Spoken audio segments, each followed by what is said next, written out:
আসসালামু আলাইকুম। আজ রান্না করব গরুর মাংসের কোরমা। এর জন্য প্রথমে চুলায় একটি ফ্রাই প্যান বসিয়ে তার মধ্যে দিচ্ছি আমি বাটার অয়েল। তেল এবং বাটার অয়েল একসাথে হাফ কাপ মিক্সড করে আমি দিয়েছি। এরপর এখানে কিছু গরম মশলা এবং তেজপাতা।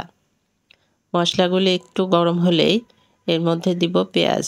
পেঁয়াজটা দিয়ে খুব বেশি লাল লাল করে ভাজবো না, হালকা ভাজার পরে এখানে দিব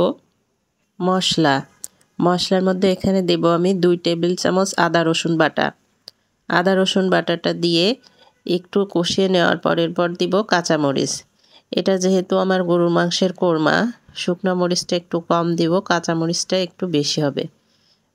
কাঁচামরিচের ঝালটাতেই এখানে মূলত ঝাল আসবে। এরপর এখানে দিব আমি গরুর মাংস। এখানে আমার হাফ কেজি পরিমাণ গরুর মাংস আছে, সেই আন্দাজেই কিন্তু আমি মশলাগুলি ব্যবহার করেছি। মাংসটা দিয়ে খুব ভালোভাবে নেড়ে দেওয়ার পর এবার শুকনো মশলাগুলি ব্যবহার করব। এখানে দেব আমি 2 টেবিল চামচ লবণ এবং 1 চামচ ধনিয়া গুঁড়া, 1 চামচ জিরা গুঁড়া।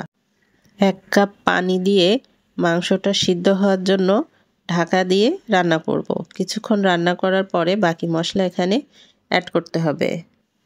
এবার এখানে আমি দিব বাকি মশলাগুলি। এখানে 2 টেবিল চামচ টক দই এবং 1 টেবিল চামচ বাদাম বাটা। বাদাম বাটাটা গরুর মাংসের কোরমায় অবশ্যই দিতে হবে।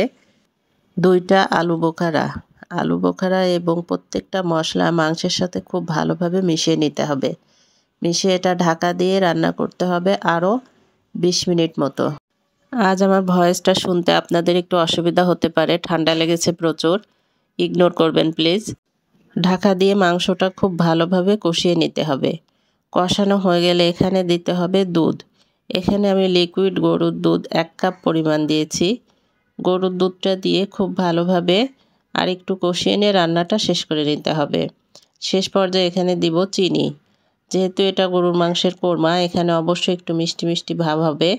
এবং এখানে গরম মশলা চিনি দিয়ে দুধটা খুব ভালোভাবে মাংসের সাথে মিশে যাওয়া পর্যন্ত রান্না করে নিতে হবে। আসলে রান্না তো আমরা সবাই করি, এক একজন এক এক রকমভাবে রান্না করে। আমি আমার রান্নার প্রসেসটা আপনাদের সামনে শেয়ার করি।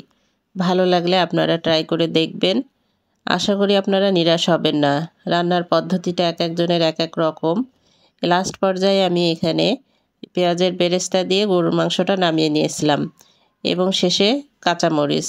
তৈরি হয়ে গেল আমার মজাদার গরুর মাংসের কোরমা। সেটা নান, রুটি এবং পোলাও যেটা দিয়েই খান খুব ভালো লাগবে।